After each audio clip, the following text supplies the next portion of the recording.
अंधेरी रात का सफर राहुल अपनी बाइक से अपने घर जा रहा होता है। बाइक लगभग 50 से 60 की स्पीड में थी।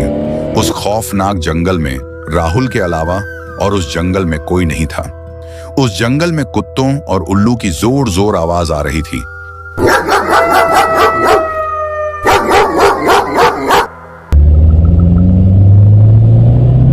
ये आवाज सब किसी को डराने के लिए काफी थी, लेकिन राहुल डरा नहीं और अपनी बाइक को चलाने लगा।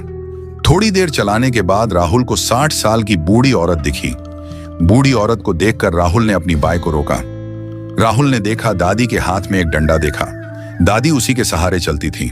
राहुल ने दादी से पूछा, दादी इतनी रात की आप कहां जा रही हो? लेकिन दादी ने कोई जवाब नहीं दिया।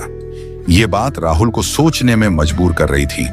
राहुल ने दादी से कहा, दादी चलना हो तो चलो वरना मैं जाऊं। लेकिन इस बार भी दादी ने कोई जवाब नहीं दी। राहुल अपनी बाइक आगे बढ़ा लिया। थोड़ी ही दूर जाने के बाद राहुल ने देखा कि एक काला कुत्ता राहुल की बाइक के नीचे आ गया। राहुल को लगा कि उसने हड़बड़ी में ही एक मासूम की जान ले ली, लेकिन जब राहुल ने ध्यान से देखा तो कुत्ता बिल्कुल ठीक था।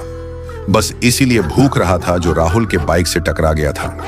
राहुल ने कहा, हे भगवान, मुझको लगा कि मैं एक मासूम की जान ले ली। राहुल अपने आप से बड़बड़ा रहा था कि तभी एक बूढ़ा व्यक्ति पैदल ही आ रहा था।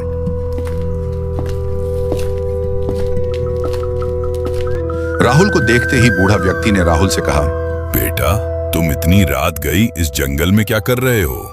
राहुल ने दादा को उस कुत्ते की बात बताया और साथ ही उस दादी की भी बात बताया। दादी का नाम लेते ही मानो उस बूढ़ा व्यक्ति की जान ही निकल गई। दादा ने राहुल को कहा, बेटा, तुम छलावे की जाल में फंस चुके हो। अब तुम्हें कोई नहीं बचा सकता। बस बूढ़ा व्यक्ति इतना बोलकर वहां से चला गया। राहुल को दादा की बात पर विश्वास नहीं हुआ और अपनी बाइक पर बैठकर चल दिया। लेकिन आगे जाते ही राहुल ने जो देखा कि राहुल के सामने ही वही बूढ़ा व्यक्ति और दादी और कुत्ता भी साथ में ही खड़ा था। यह सब देखकर राहुल को लगा कि मानो अभी उसकी जान निकल जाएगी।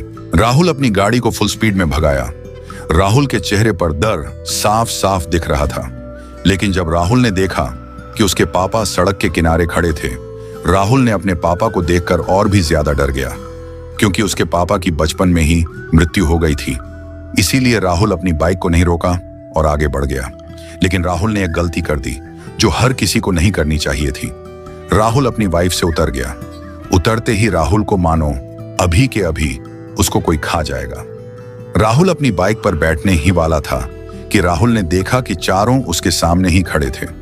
उसके ऊपर झपट पड़े। थोड़ी देर उस अंधेरी रात में उस राहुल के चेहरा और चिल्लाने की आवाज आ रही थी, लेकिन थोड़ी ही देर में सब कुछ नॉर्मल हो गया।